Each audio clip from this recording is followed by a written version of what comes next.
ကွန်ဂိုနိုင်ငံအရှေ့ပိုင်းအီဘိုလာကူးစက်မှုအတွက်ကမ္ဘာလုံးဆိုင်ရာကျန်းမာရေးအရေးပေါ်အခြေအနေအဖြစ် WHO မှကြေညာခဲ့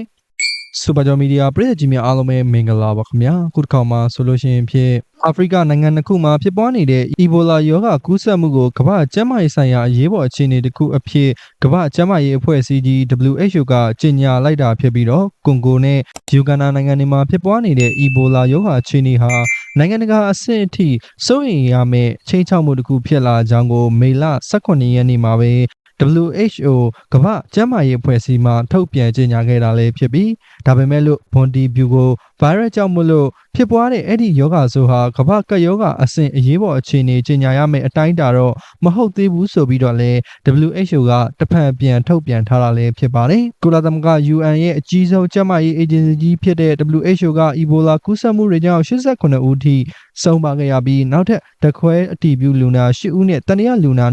246ဦးထိရှိနေကြောင်းကိုလည်းကြေညာထားသလိုကွန်ဂိုနဲ့အီတူရီပြည်နယ်ယူဂန်ဒါရဲ့ကမ်ပါလာမြို့တော်တို့ဟာလောလောဆယ်မှာယောဂကူးစက်မှုအန္တရာယ်နယ်မြေတွေဖြစ်ကြောင်းကိုလည်းထုတ်ပြန်ထားသလိုယူဂန်ဒါမှာတော့ဆုံးပါကူးစက်သူတွေဟာလက်တလောကွန်ဂိုကိုခရီးသွားရောက်ခဲ့သူတွေဖြစ်ကြောင်းကိုလည်းစုံစမ်းစစ်ဆေးချက်တွေကသိရှိရကြောင်းနဲ့ကွန်ဂိုရဲ့မြို့တော်ကင်ရှာဆာမှာလည်းအီတူရီကနေပြန်လာသူတို့ဦးမှာယောဂကူးစက်ခံထားရတယ်ဆိုတာကိုဓာတ်ခွဲအတည်ပြုတွေ့ရှိနိုင်ခဲ့ကြောင်းကွန်ဂိုဟာအီဘိုလာကူးစက်မှုတွေအတွက်စိုးရိမ်စရာအဆင့်ဖြစ်နေကြောင်းမေလ15ရက်နေ့ကမှအတည်ပြုနိုင်ခဲ့တာဖြစ်သလိုနောက်ထပ်2ရက်အကြာမှာတော့ WHO ကနိုင်ငံတကာကျန်းမာရေးဆိုင်ရာအရေးပေါ်အခြေအနေအဖြစ်ကြေညာထားခဲ့တာဖြစ်ပြီးကျန်းမာရေးပညာရှင်တွေကတော့အီတူရီပြည်နယ်ကတထုမိုင်းတွင်မြို့3ခုမှာဧပြီလလောက်ကတည်းကကူးစက်မှုတွေကအခုလိုမျိုးစတင်ခဲ့တာဖြစ်ကြောင်းကိုလည်းယူဆသုံးသပ်ထားကြသလိုအာဖရိကနိုင်ငံတွေမှာအီဘိုလာကူးစက်မှုတွေက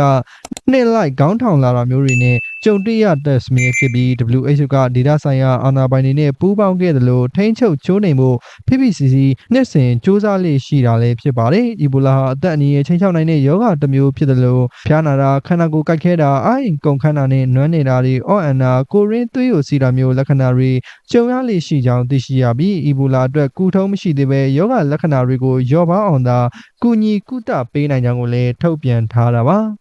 အီဘိုလာအတွက် WHO ကခွင့်ပြုပေးထားတဲ့တိုးတက်မှုတွေမှာမြင်နေရတဲ့ကာကွယ်ဆေးချို့တော့ရှိပါတယ်။အီဘိုလာဟာလူနာရဲ့သွေးခန္ဓာကိုယ်ကထွက်တဲ့အရည်တွေကတဆင့်ကူးစက်တက်တာဖြစ်ပြီးကျန်းမာရေးဝန်ထမ်းတွေအနေနဲ့အထူးစီစဉ်ထားတဲ့အကာအကွယ်ဝတ်စုံတွေနဲ့ပဲလူနာတွေကိုကုသပေးဖို့အတွက် WHO ကအထူးကြံပြုထားတာဖြစ်ပြီးတော့ဒီအီဘိုလာကူးစက်မှုက1986ခုနှစ်တုန်းကလည်းတောင်ဆူဒန်နိုင်ငံ